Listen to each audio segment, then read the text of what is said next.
அனைத்து மாணவர்களுக்கும் வணக்கம். இன்றைய காணொளியில் நிறைவர்க்கமாக்கல் முறையில் இருபடி சமன்பாடு தீர்த்தல் என்பதை ஆராய்வோம். அதில் முதலாவதாக இருபடி கோவை ஒன்றை நிறைவர்க்கமாக்கல் என்பதை அவதானிக்க வேண்டும். இது நாங்கள் தரம் 10லும் கற்ற ஒரு விடயம். இங்கு நாங்கள் மீண்டும் ஒரு தடவை அதை ஞாபகப்படுத்திக் கொள்வோம். இதில் ax வர்க்கம் சக சய bx, அதாவது சக வரலாம் அல்லது சய வரலாம் எனும் கோவையை நிறைவர்க்கமாக எழுத கூட்ட வேண்டிய உறுப்பை காணல். அதாவது மூன்றாவது உறுப்பு ஒன்றை நாங்கள் கூட்டினால்தான் இது நிறைவர்க்கமாகும்.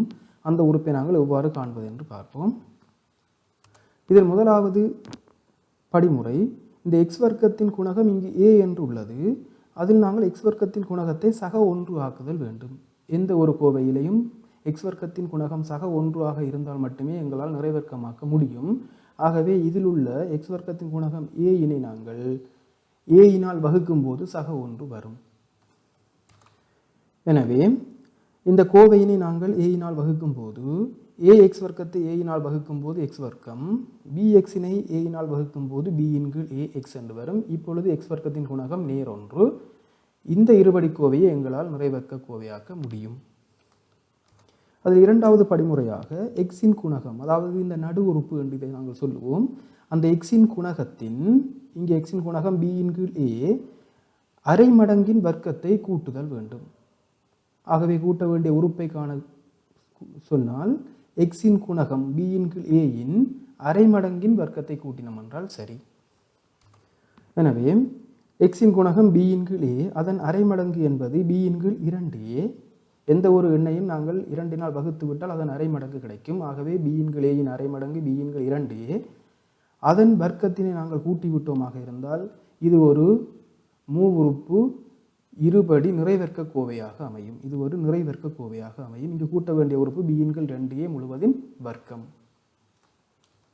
இப்பொழுது இதனை நாங்கள் நிறைவர்க்கமாக எழுதுவோம். ஆகவே அது எக்ஸ் சகவோசய b இன் கீழ் 2a முழுவதின் வர்க்கம். அதாவது இதில் சக என்னும் அடையாளம் கிடைத்தால் இங்கும் சய என்பதே வரும். சக என்பதே வரும். இங்கு சக என்பது இருந்தால் இங்கும் சக வரும். இங்கு சய என்று இருந்தால் இங்கும் சய வரும். எல்லா இடத்திலும் இந்த இடத்திலே சகதான் வரும். அது மாற்றமில்லை. ஆகவே இங்கு முன்னுக்கு எக்ஸ் வர்க்கம் என்றால் இங்கு எக்ஸ், இதில் உள்ள அடையாளம் சக என்றால் இங்கு சக. இங்கே b இன் கீழ் 2a, இங்கு b இன் கீழ் 2a முழுவதின் வர்க்கம். ஆகவே இது நிறைவர்க்க கோவை. ஆகவே நிறைவர்க்கமாக்க கூட்ட வேண்டிய உறுப்பு நடு உறுப்பின் அரை மடங்கின் வர்க்கத்தினை கூட்டுதல் வேண்டும். இப்பொழுது நிறைவர்க்கமாக்கல் சம்பந்தமாக சில உதாரணங்களை அவதானிப்போம். இங்கே எக்ஸ் வர்க்கம் சக 6x. அதே போல இங்கு உதாரணங்கள் தரப்பட்டிருக்கின்றன. இங்கே எல்லா முதல் உறுப்பினதும் குணகம் சக 1 ஆகவே தரப்பட்டிருக்கிறது. ஆகவே நடு உறுப்பின் குணகத்தின் அரை மடங்கின் வர்க்கத்தை கூட்டினோமாக இருந்தால் அது நிறைவர்க்கமாகும். பின்னர் அதை நிறைவர்க்க கோவையாக்குதல் வேண்டும். இங்கே நடு உறுப்பின் குணகம் 6, அதன் அரை மடங்கு 3. ஆகவே இங்கு நாங்கள் கூட்ட வேண்டியது 3இன் வர்க்கத்தினை கூட்டுதல் வேண்டும்.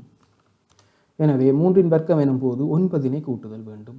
இதை நிறைவர்க்கமாக்குவதற்கு 9, 3இன் வர்க்கத்தினை கூட்டுதல் வேண்டும். அதனை நிறைவர்க்கமாக எழுதுவோம்.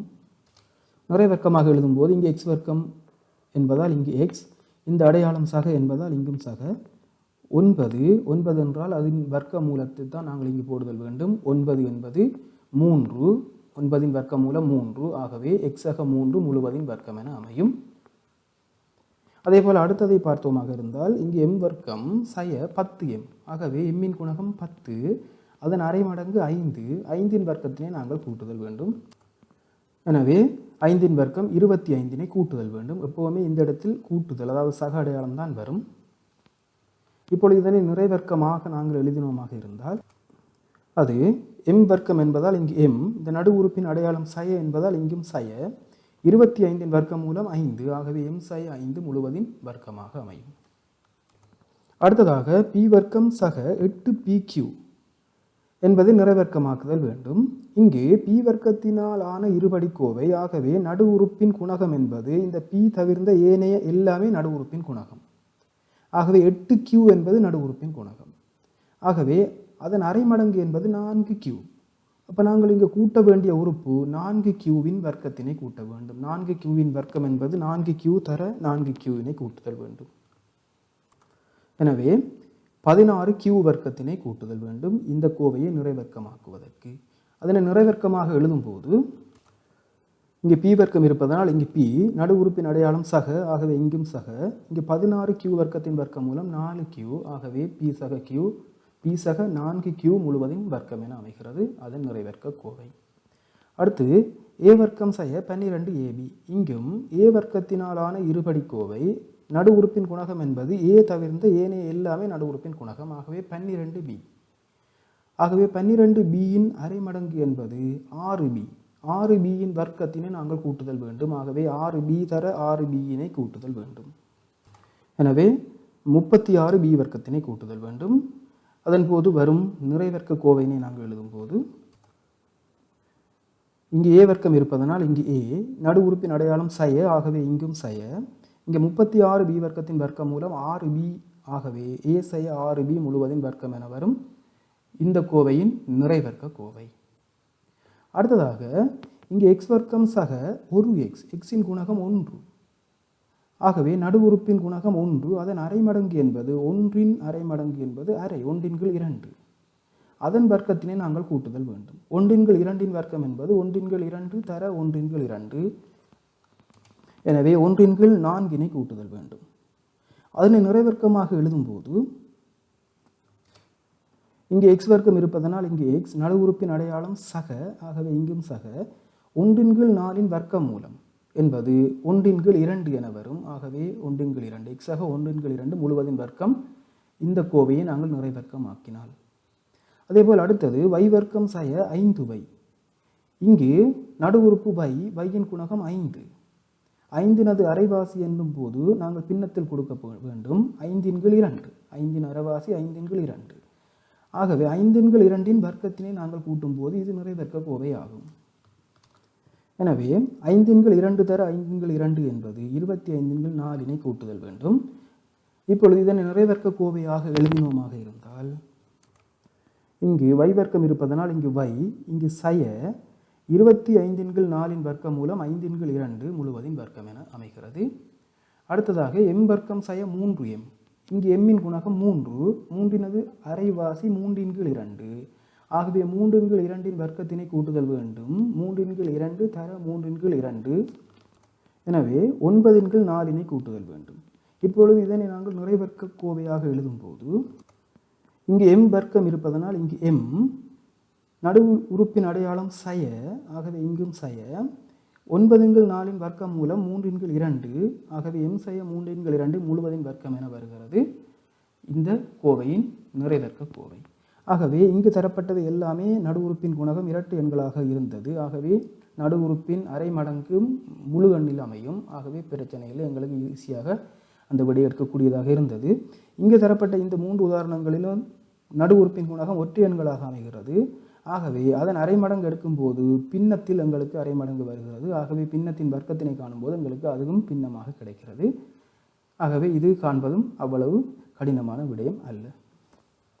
எனவே மாணவர்களே, நிறைவர்க்க முறை மூலம் இருபடி சமன்பாடு தீர்க்கும் போது எங்களுக்கு இந்த நிறைவர்க்கமாக்கல் தெரிந்திருக்க வேண்டும். இது தெரிந்தால்தான் நாங்கள் அந்த இருபடி சமன்பாடுகளை தீர்க்க முடியும். ஆக இது மிக முக்கியமான. இதேபோல் மேலும் பல வினாக்களை நீங்கள் எடுத்து தேர்ச்சி பெற வேண்டும். இப்பொழுது நிறைவர்க்கமாக்கல் முறையில் நாங்கள் ஒரு இருபடி சமன்பாட்டினை தீர்ப்போம்.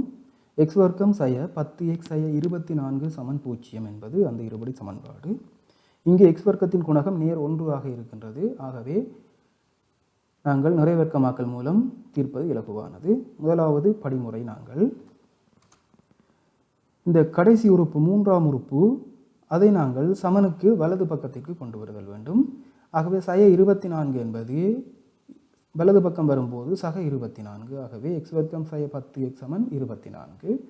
இப்பொழுது இந்த எஞ்சியுள்ள 2 உறுப்புகளையும் உடைய இருபடி கோவைக்கு நிறைவர்க்கமாக்க கூட்ட வேண்டிய உறுப்பை காணுதல் வேண்டும். அதுக்கு நடு உறுப்பின் குணகம் 10, அதன் அரை மடங்கு 5, ஆகவே கூட்ட வேண்டிய உறுப்பு 5இன் வர்க்கம். ஆகவே நாங்கள் 5இன் வர்க்கம் என்பது 25. சமனுக்கு இடது பக்கத்தில் 25 கூட்டும்போது இது ஒரு சமன்பாடாக இருப்பதனால் சமனுக்கு வலது பக்கத்திலேயும் அதே எண் கூட்டப்படுதல் வேண்டும். ஆகவே இங்காலையும் சக 25 இடுதல் வேண்டும். இப்பொழுது இந்த எக்ஸ் வர்க்கம் சக 10x சக 25 நிறைவர்க்கமாக எழுதுதல் வேண்டும். இங்கே எக்ஸ் வர்க்கம் இருப்பதனால் இங்கே எக்ஸ், நடு உறுப்பின் அடையாளம் சய, ஆகவே இங்கும் சய. 25 வர்க்க மூலம் 5, ஆகவே இதை நிறைவர்க்கமாக எழுதும்போது எக்ஸ் சய 5 முழுவதின் வர்க்கம். இதை கூட்டி எழுதுங்கள் 49. இப்பொழுது இந்த எக்ஸ் சய 5 வர்க்கம் சமன் 49 ஆக இருப்பதனால் இந்த வர்க்கத்தை நாங்கள் விடுவோம். வர்க்கத்தை விடும்போது சமனுக்கு மறுபக்கம் அதன் எதிர்ச்செய்கையான வர்க்க மூலம் கிடைக்கும். எனவே வர்க்க மூலம் 49, அதன் முன் சகவோ சய ப்ளஸ் ஓ மைனஸ் போடுதல் வேண்டும். ஏனென்றால் மறை வர்க்க மூலம் 49 வர்க்கமும் நேர் வர்க்க மூலம் 49 வர்க்கமும் நேர் 49 தான் வரும். ஆகவே இது ப்ளஸ் ஓ மைனஸ் வர வேண்டும். நேர் அடையாளம் மறை அடையாளம் எல்லா கணக்குக்கும் நாங்கள் இப்படி ப்ளஸ் ஓ மைனஸ் இடுதல் வேண்டும். இப்பொழுது இந்த எக்ஸ் சமன் சய 5 சமனுக்கு வலது பக்கத்துக்கு கொண்டு வருவோம். இப்பொழுது எக்ஸ் சமன் சய 5 சமனுக்கு வலது பக்கம் வரும்போது சக 5, இது ப்ளஸ் ஓ மைனஸ் வர்க்கமூலம் 49 பெருமானம் 7. இங்கே வர்க்கத்தை விடும்போது கட்டாயம் வர்க்கமூலம் வரும். வர்க்கமூலத்துக்கு முன்னுக்கு கட்டாயமாக ப்ளஸ் ஓ மைனஸ் இடுதல் வேண்டும். இப்பொழுது 2 தீர்வுகள் கிடைக்கும். சகவோடு எடுக்கும்போது ஒரு தீர்வும் மறை சயவோடு எடுக்கும்போது இன்னும் ஒரு தீர்வும் கிடைக்கும். ஆகவே எக்ஸ் சமன் 5 சக 7 அல்லது எக்ஸ் சமன் 5 சய 7 2 தீர்வுகள். எனவே இந்த இருபடி சமன்பாட்டின் தீர்வுகளாக எக்ஸ் சமன் 12 அல்லது எக்ஸ் சமன் மறை 2 கிடைக்கும். எனவே இது நாங்கள் காரணிப்படுத்தல் மூலமும் இந்த இருபடி சமன்பாட்டை தீர்த்து விடை எடுக்க முடியும். அதன் போதும் இதே தீர்வுகள் தான் கிடைக்கும். அதே சமன்பாட்டை நாங்கள் வர்க்க நிறைவாக்கல் மூலம் செய்திருக்கின்றோம். அதன் போதும் எங்களுக்கு எக்ஸ் சமன் 12 அல்லது எக்ஸ் சமன் மறை 2 என்ற தீர்வுகளே கிடைக்கும். ஆகவே காரணிப்படுத்தல் மூலம் செய்யக்கூடியதையும் நாங்கள் நிறைவர்க்கமாக்கல் மூலம் செய்ய முடியும். இன்னும் ஒரு இருபடி சமன்பாட்டினை நாங்கள் தீர்ப்போம். எக்ஸ் வர்க்கம் சய 10x சக 5 சமன் 0. இங்கு வர்க்க மூலம் 5 பெருமானம் தரப்பட்டிருக்கின்றது 2.23 என. எனவே முதலாவது படிமுறை எக்ஸ் வர்க்கம் சய 10x சக 5 சமனுக்கு வலது பக்கம் கொண்டு வாருங்கள் சய 5. இப்பொழுது இந்த எக்ஸ் வர்க்கம் சய 10xனை நிறைவர்க்கமாக்க சேர்க்க வேண்டிய உறுப்பு என்ன என்பதை அவதானிக்க வேண்டும். ஆகவே எக்ஸின் குணகம் நடு உறுப்பின் குணகம் 10, 10 அரை மடங்கு 5, 5 வர்க்கத்தினை கூட்டுதல் வேண்டும். ஆகவே 25 கூட்டுதல் வேண்டும். சமனுக்கு மறுபக்கத்திலும் 25 கூட்டப்படும். இப்பொழுது இந்த எக்ஸ் வர்க்கம் சய 10x ஆக 25 நிறைவர்க்கமாக எழுதுவோம். அது எக்ஸ் சய 5 முழுவதின் வர்க்கம். இங்கே எக்ஸ் வர்க்கம் இருப்பதனால் இங்கு எக்ஸ், இந்த நடு உறுப்பின் அடையாளம் சய 25 இருந்தால் அதன் வர்க்கம் மூலம் 5, அதன் முழுவதின் வர்க்கம் சமன் 25 சய 5 என்பது 20. இப்பொழுது இந்த வர்க்கத்தினை நாங்கள் நீக்குதல் வேண்டும். எனவே வர்க்கத்தினை நீக்கும் போது சமனுக்கு வலது பக்கம் 20 வர்க்க மூலம், அதற்கு முன்னால் நாங்கள் ப்ளஸ் ஓ மைனஸ் கட்டாயமாக இடுதல் வேண்டும். இப்பொழுது சய 5 சமனுக்கு வலது பக்கம் கொண்டு வருவோம். எனவே எக்ஸ் சமன் சக 5, சய 5 சமனுக்கு வலது பக்கம் வரும்போது சக 5, 5 ப்ளஸ் ஓ மைனஸ் இந்த வர்க்க மூலம் 20 என்பது ஒரு முழுமை சேடு. அதனை நாங்கள் எளிய சேடு அல்லது பகுதி சேடு ஆக்க இருக்கிறோம். ஆகவே இதை நாங்கள் 4 தர 5 என இட முடியும். இப்பொழுது அந்த 4 வர்க்க மூலத்துக்கு வெளியில் வரும்போது 2 வர்க்க மூலம் 5 என எளிய சேடாக எழுதலாம் இந்த வர்க்க மூலம் 20னை. இப்பொழுது எக்ஸுக்கு 2 தீர்வுகள், சகவோடு எடுக்கும்போது ஒரு தீர்வு, சயவுடன் எடுக்கும்போது இன்னும் ஒரு தீர்வு. அவற்றை நாங்கள் சேடு வடிவத்தில் எழுதுதல் வேண்டும். எனவே எக்ஸ் சமன் 5 சக 2 வர்க்க மூலம் 5 சகவோடு எடுக்கும்போது அல்லது சய குறியோடு எடுக்கும்போது எக்ஸ் சமன் 5 சய 2 வர்க்க மூலம் 5 என 2 தீர்வுகள் கிடைக்கின்றது. இப்பொழுது வர்க்க மூலம் 5 பெருமானம் தரப்பட்டிருக்கின்றது 2.23 என. அதனை பிரதியிட்டு தசமதானத்தில் விடையெடுத்தல் வேண்டும். எனவே இங்கே 5 சக 2 தர வர்க்க மூலம் 5க்கு 2.23, அதே போல் இங்கும் பிரதியிட்டுக் கொள்ளலாம். இப்பொழுது இந்த 2னால் 2.23 பெருக்க வேண்டும். அது 4.46 என வரும். எனவே 5 சக 4.46 அல்லது 5 சய 4.46. இங்கே கூட்டும்போது 9.46 அல்லது 5லிருந்து 4.46 கழிக்கும்போது நேர் 0.54 என வருகிறது. இது இரண்டும் தான் எங்களுக்கு இந்த சமன்பாட்டின் தீர்வுகளாக இருக்கும். ஆகவே இது காரணிப்படுத்த முடியாத மூவுறுப்பு இருபடி கோவை. ஆகவே அதன் தீர்வுகளை நாங்கள் நிறைவர்க்கமாக்கல் முறையில் மாத்திரமே செய்ய முடியும். காரணிப்படுத்தி தீர்வுகளை காண முடியாது. அதன் தீர்வுகள் தசம எண்களில் கிடைக்கிறது. இன்னும் ஒரு வினாவினை அவதானிப்போம். எக்ஸ் வர்க்கம் சக 4x சக 1 சமன் 0. இங்கு வர்க்கமூலம் 3இன் பெருமானம் தரப்பட்டிருக்கின்றது 1.73 என. இதனை நாங்கள் நிறைவர்க்கமாக்கல் முறையில் தீர்ப்போம். எனவே எக்ஸ் வர்க்கம் சக 4x இந்த கடைசி உறுப்பினை சமனுக்கு வலது பக்கம் கொண்டு வருதல் வேண்டும். ஆகவே சய 1. இப்பொழுது இந்த எக்ஸ் வர்க்கம் சக 4xனை நிறைவர்க்கமாக்குதல் வேண்டும். ஆகவே எக்ஸ் வர்க்கம் சக 4x என்பது எக்ஸின் குணகம் 4, அதன் அரை மடங்கு 2, 2இன் வர்க்கம் 2 4, 4ஐ தான் கூட்டுதல் வேண்டும். ஆகவே சமனுக்கு வலது பக்கத்திலும் 4னை கூட்டுதல் வேண்டும். இப்பொழுது எக்ஸ் வர்க்கம் சக 4x சக 4னை நிறைவர்க்கமாக எழுதும்போது இங்கே எக்ஸ் வர்க்கம் இருப்பதனால் இங்கே எக்ஸ், நடு உறுப்பின் அடையாளம் சக, ஆகவே இங்கும் சக. இங்கே 4இன் வர்க்கம் மூலம் 2, ஆகவே எக்ஸ் சக 2 முழுவதின் வர்க்கம். இதனை நிறைவர்க்கமாக்கும் போது சய 1 சக 4 என்பது 3. இப்பொழுது வர்க்கத்தினை விடும்போது இங்கால் ப்ளஸ் ஓ மைனஸ் வர்க்கம் மூலம் 3 என அமையும். இப்பொழுது இந்த சக 2னை சமனுக்கு வலது பக்கம் கொண்டு வருதல் வேண்டும். எனவே எக்ஸ் சமன் சய 2 ப்ளஸ் ஓ மைனஸ் வர்க்கம் மூலம் 3 என வருகிறது. இப்பொழுது சேடு வடிவத்தில் இந்த சமன்பாட்டிற்கான இரு தீர்வுகளையும் எழுதுதல் வேண்டும். சக அடையாளத்துடன் எடுக்கும்போது ஒரு தீர்வு, சய அடையாளத்துடன் எடுக்கும்போது மற்ற தீர்வு கிடைக்கும். எனவே எக்ஸ் சமன் சய 2 சக வர்க்க மூலம் 3 அல்லது எக்ஸ் சமன் சய 2 சய வர்க்க மூலம் 3 இரு தீர்வுகளும். இப்பொழுது இந்த வர்க்க மூலம் 3ற்கு 1.73 என தரப்பட்ட பெருமானத்தை பிரதியிடுதல் வேண்டும். எனவே எக்ஸின் பெருமானத்தை நாங்கள் சுருக்கி இரு விடைகளை இட்டமென்றால் போதுமானது. எனவே சய 2 சக 1.73 என்பது சய 0.27, அதாவது இங்கு பெரிய எண்ணின் அடையாளத்தினை இடுதல் வேண்டும். ஆக 2 தான் பெரியது, அதன் அடையாளம் சய. பின்னர் பெரிய எண்ணிலிருந்து சிறிய எண்ணை கழித்து போட்டோம் என்றால் சரியாகவே 2.00 1.73 கழித்தல் வேண்டும். எழுதி கழித்து பாருங்கள். 0.27. இங்கு ஒரே குறியாக இருப்பதனால் அதே குறியினை இட்டு கூட்டி பெருமானத்தை போட்டோம் என்றால் சரியாகவே சய 2ஐ கூட்டும் போது 3.73 என வரும். ஆகவே இந்த சமன்பாட்டின் இரு தீர்வுகளும் மறை 0.27, அடுத்தது மறை 3.73 அமையும். இன்னும் ஒரு வினாவினை அவதானிப்போம். எக்ஸ் வர்க்கம் சய 12x சய 4 சமன் 0. இங்கு வர்க்க மூலம் 10இன் பெருமானம் தரப்பட்டிருக்கிறது 3.16 என. என் தீர்வுகளை நிறைவர்க்கமாக்கல் மூலம் பார்ப்போம்.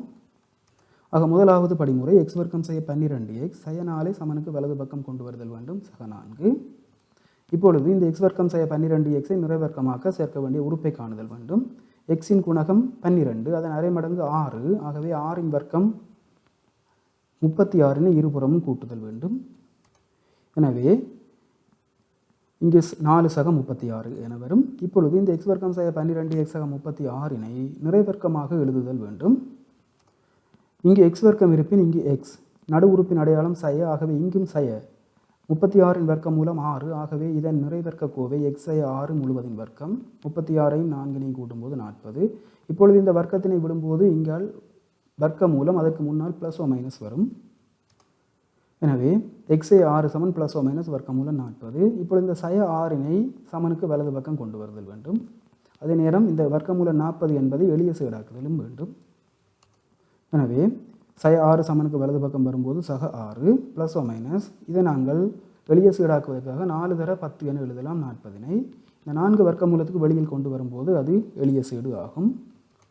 ஆகவே 6 சக 6 ப்ளஸ் ஓ மைனஸ் 2 வர்க்க மூலம் 10 என வருகிறது அதன் தீர்வுகள். இப்பொழுது இதில் வரும் 2 தீர்வுகளையும் சேடு வடிவத்தில் எழுதுதல் வேண்டும். எனவே எக்ஸ் சமன் 6 சக 2 வர்க்க மூலம் 10 சக அடையாளத்துடன் எடுக்கும்போது, அல்லது எக்ஸ் சமன் 6 சய 2 வர்க்க மூலம் 10 சய அடையாளத்துடன் எடுக்கும்போது, இப்பொழுது வர்க்க மூலம் 10ற்கு தரப்பட்ட பெருமானத்தினை பிரதியிட்டு விடை எடுத்தோமானால் சரியானது. ஆகவே 6 சக 2 தர வர்க்க மூலம் 10ற்கு 3.16, அதே போல் இங்கும் பிரதியிடுதல் வேண்டும். இப்பொழுது 2னால் 3.16னை பெருக்கி வரும் விடையை 6உடன் கூட்டினோமாக இருந்தால் விடை கிடைக்கும். எனவே 2னை 3.16னால் பெருக்கும்போது 6.32, அதனை 6உடன் கூட்டும்போது எக்ஸ் சமன் 12.32. இங்கு 6.32 தான் பெரிய உறுப்பு, பெரிய கணியம். ஆகவே அதன் அடையாளம் சயவினை இட்டு 6.32 6னை கழித்து விடுவோம். ஆகவே சய 0.32. ஆகவே இந்த இருபடி சமன்பாட்டின் தீர்வுகள் 12.32 அல்லது எக்ஸ் சமன் சய 0.32 என அமைகிறது. இன்னும் ஒரு வினாவினை அவதானிப்போம். 2x வர்க்கம் சக 6x சக 1 சமன் 0. இங்கு வர்க்கமூலம் 7இன் பெருமானம் 2.65 என தரப்பட்டிருக்கின்றது. இங்கு மிக முக்கியமானது x வர்க்கத்திற்கு குணகம் தரப்பட்டிருக்கின்றது சக 2. ஆகவே எங்களுக்கு x வர்க்கத்தின் குணகம் சக 1ஆக இருந்தால்தான் அதை நிறைவர்க்கமாக்க முடியும். ஆகவே நாங்கள் x வர்க்கத்தின் குணகத்தை நேர் 1ஆக முதலாவது மாற்றுதல் வேண்டும். எனவே இந்த இரண்டினால் இந்த சமன்பாட்டின் 4 உறுப்புகள், அதாவது 2x வர்க்கம் 6x 1 0 எனும் 4 உறுப்புகளையும் x வர்க்கத்தின் குணகம் 2ஆல் வகுத்தல் வேண்டும். ஆகவே 2x வர்க்கத்தினை 2ஆல் வகுக்கும்போது x வர்க்கம், 6xஐ 2ஆல் வகுக்கும்போது 3x, 1ஐ 2ஆல் வகுக்கும்போது 1/2, 0ஐ 2ஆல் வகுக்கும்போது 0. ஆகவே இப்பொழுது x வர்க்கத்தின் குணகம் நேர் 1ஆக அமைகிறது. இப்பொழுது நாங்கள் வழமையாக செய்தது போலவே செய்ய முடியும். இந்த சக அறையை சமனுக்கு வலது பக்கம் கொண்டு வருவோம். எனவே அது சய அறை என்று வருகின்றது. இப்பொழுது இந்த x வர்க்கம் சக 3xனை நிறைவர்க்கமாக்குவோம். எனவே xின் குணகம் 3, அதன் அரை மடங்கு என்பது 3/2, அதன் வர்க்கம் என்பது 3/2 தர 3/2. ஆகவே 9/4 கூட்டுதல் வேண்டும். ஆகவே சமனுக்கு வலது பக்கத்திலும் 9/4 கூட்டுவோம். இப்பொழுது இதனை நிறைவர்க்கமாக எழுதுதல் வேண்டும். எனவே இங்கே x வர்க்கம் நடு உறுப்பின் அடையாளம் சக 9/4 வர்க்கம் மூலம் 3/2. ஆகவே x சக 3/2 முழுவதின் வர்க்கம். இதனை நிறைவர்க்கமாக்கும் போது இங்கு 2க்கும் 4க்கும் போமசி 4. ஆகவே இங்கு 2 பெருக்குதல் வேண்டும். ஆகவே சய 2 சக 9 என அமையும். ஆகவே சய 2 சக 9 என்பது 7.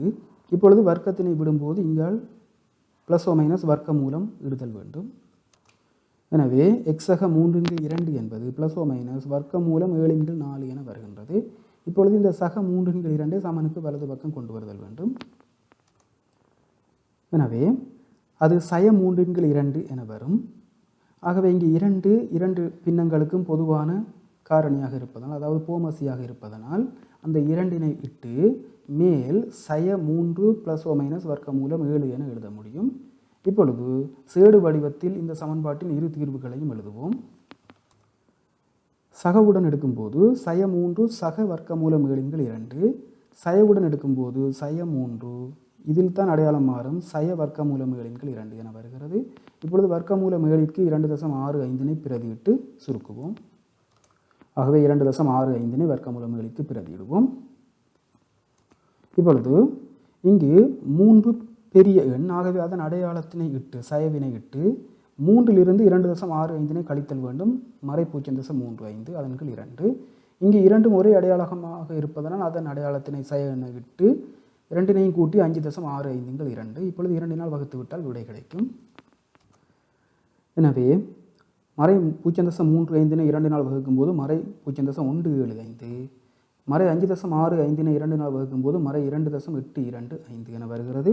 இதனை நாங்கள் கூடுதலாக 2ஆம் தசமதானத்துக்கு மட்டம் தட்டி கொடுப்பது வழமை. அவ்வாறு வினாவில் கேட்கப்பட்டால் 2ஆம் தசமதானத்துக்கு மட்டம் தட்டுதல் வேண்டும். அவ்வாறு இல்லையெனின் வரும்படியை அப்படியே விட்டுவிட்டால் போதுமானது. இங்கு நாங்கள் 2ஆம் தசமதானத்துக்கு மட்டம் தட்டி விடுவோம். எனவே x சமன் மறை 0.18 அல்லது x சமன் சய 2.83. அதாவது இங்கு 2 உள்ளது 5 அல்லது 5லும் கூட என்றால் மேல் எல்லைக்கு மட்டம் தட்டுதல் வேண்டும் 8.3. இங்கு மேல் எல்லைக்கு மட்டம் தட்டுதல் வேண்டும் 1.8. ஆகவே இந்த இருபடி சமன்பாட்டின் தீர்வுகள் காணப்பட்டுள்ளன. இப்பொழுது இன்னும் ஒரு வினாவினை அவதானிப்போம். 2x வர்க்கம் சய x சய 2 சமன் 0. இங்கு வர்க்க மூலம் 17இன் பெருமானம் தரப்பட்டிருக்கின்றது 4.12 என. இங்கும் x வர்க்கத்தின் குணகம் 2. ஆகவே x வர்க்கத்தின் குணகத்தை நாங்கள் நேர் 1 ஆக்குவதற்காக இந்த சமன்பாடு முழுவதையும் நாங்கள் 2ஆல் வகுத்தல் வேண்டும். எனவே 2x வர்க்கத்தினை 2ஆல் வகுக்கும்போது x வர்க்கம், சய xனை 2ஆல் வகுக்கும்போது இதுக்கு குணகம் 1. ஆகவே 1/2 x என வரும். இங்கே சய 2னை 2ஆல் வகுக்கும்போது சய 1, 0னை 2ஆல் வகுக்கும்போது 0. இப்பொழுது இந்த சய 1னை சமனுக்கு வலது பக்கம் கொண்டு வருவோம். எனவே x வர்க்கம் சய அரை x சமன் 1. இப்பொழுது இந்த x வர்க்கம் சய அரை x என்பதை நாங்கள் நிறைவர்க்கமாக்குதல் வேண்டும். அவதானியுங்கள். எனவே இங்கே x வர்க்கத்தின் குணகம் நேர் 1. ஆகவே நடு உறுப்பு அதன் குணகம் 2/1 அரை. அதன் அரை மடங்கு எனும் போது அரையினை திருப்பவும் அரையினால் பெருக்குதல் வேண்டும். ஆகவே 2/1னை 2/1 பெருக்கும் போது 4/1. ஆகவே 4/1 வர்க்கம் என்பது 4 1 தர 4 1 ஆகவே 16 1. நடு உறுப்பின் குணகம் அரை, அதன் அரைவாசி 1/4, அதன் வர்க்கம் 1/16. ஆகவே 1/16 இரண்டு பக்கத்திலும் நாங்கள் கூட்டுதல் வேண்டும். எனவே இந்த கோவையினை நிறைவர்க்கமாக்கும் போது எக்ஸ் வர்க்கம் இருப்பதனால் இங்கே எக்ஸ் நடு உறுப்பின் அடையாளம் சய 1/16 வர்க்கம் மூலம் 1/4 முழுவதின் வர்க்கம் என அமையும். இங்கு 16 போமசியாக எடுக்கும்போது இங்கு 16 பெருக்குதல் வேண்டும். ஆகவே 16 சக 1/16 என அமையும். இப்பொழுது 16 சக 1 17/16 என வருகிறது. இப்பொழுது இந்த வர்க்கத்தை நாங்கள் நீக்கும் போது சமனுக்கு வலது பக்கம் பிளஸ் ஓ மைனஸ் வர்க்க மூலம் இடுதல் வேண்டும். எனவே எக்ஸ் சய 1/4 சமன் பிளஸ் ஓ மைனஸ் வர்க்க மூலம் 17/16. இப்பொழுது இந்த சய 4 ஒன்றை சமனுக்கு வலது பக்கம் கொண்டு வருதல் வேண்டும். எனவே அது சக 4 1 பிளஸ் ஓ மைனஸ் இது வர்க்க மூலம் 17 வர்க்க மூலம் 16 என வரும். ஆகவே வர்க்க மூலம் 17 வர்க்க மூலம் 16 என்பது 4, அதுக்கு வர்க்க மூலம் வராது. இப்பொழுது ரெண்டு இடத்திலும் பகுதி எண்கள் சமனாக இருப்பதனால் 4 மேல் 1 பிளஸ் ஓ மைனஸ் வர்க்க மூலம் 17 என எழுதலாம். இப்பொழுது எக்ஸின் தீர்வுகள் இரண்டையும் சேடு வடிவத்தில் நாங்கள் எழுதி கொள்வோம். எனவே சக அடையாளத்துடன் எடுக்கும்போது எக்ஸ் சமன் 1 சக பிளஸ் வர்க்க மூலம் 17/4 அல்லது சய அடையாளத்துடன் எடுக்கும்போது எக்ஸ் சமன் 1 சய வர்க்க மூலம் 17/4 என கிடைக்கின்றது. இப்பொழுது வர்க்க மூலம் 17க்கு தரப்பட்ட பெருமானத்தினை பிரதியிடுவோம். எனவே 1 சக 4.12/4 அல்லது 1 சய 4.12/4 என வருகிறது. இப்பொழுது இதனை கூட்டுவோம். எனவே இது 5.12/4. இங்கே 4.12 ஒன்றை கழித்து பெரிய எண்ணின் அடையாளம் சயவினை இடுதல் வேண்டும். ஆகவே 3.312/4 என வருகிறது. இப்பொழுது இதை 4 வகுக்கும் போது எங்களுக்கு விடை கிடைக்கும். எனவே எக்ஸ் சமன் 1.28 அல்லது எக்ஸ் சமன் சய 0.78 என இந்த சமன்பாட்டின் தீர்வுகள் கிடைக்கின்றது. நல்லது மாணவர்களே, இப்பொழுது உங்களுக்கு நிறைவர்க்கமாக்கல் முறையில் இருபடி சமன்பாடு தீர்த்தல் எவ்வாறு என்பது விளங்கியிருக்கும். இதனை மேலும் விளங்கிக் கொள்வதற்காக மீண்டும் மீண்டும் இந்த காணொளியையோ அல்லது இது சார்ந்த உதாரணங்களையோ செய்து பார்த்தல் வேண்டும். இதில் மேலதிக பயிற்சிகளை உங்களது பாட புத்தகத்திலிருந்து செய்து தேர்ச்சி அடைந்து கொள்ளுங்கள். மிக முக்கியமான ஒரு செய்கை முறை இந்த இருபடி சமன்பாட்டில். இருபடி சமன்பாடு என்பது உங்களது பரீட்சைக்கு கட்டாயமாக வரும் ஒரு வினா. அதனை எல்லோரும் இலகுவாக செய்யக்கூடியதாக இருக்கும். அதில் வரும் வினாக்கள் நிறைவர்க்கமாக்கல் முறையில் அல்லது வேறு முறையில் என்று வரும். அது இன்னும் ஒரு முறை இருக்கின்றது, சூத்திரத்தினை பயன்படுத்தல் என்பது. இந்த நிறைவர்க்கமாக்கல் முறை அல்லது சூத்திரத்தை பயன்படுத்துகிற முறை ஏதாவது ஒன்று உங்களுக்கு பரிச்சயமாக தெரிந்திருந்தால் அதன் மூலம் அந்த வினாவினை இலகுவாக செய்து கொள்ள முடியும். ஆகவே மேலும் மேலும் பயிற்சிகளை பெற்று இதில் தேர்ச்சி அடைந்து கொள்ளுமாறு கேட்டுக்கொள்கிறேன். அடுத்த காணொளியில் சந்திப்போம்.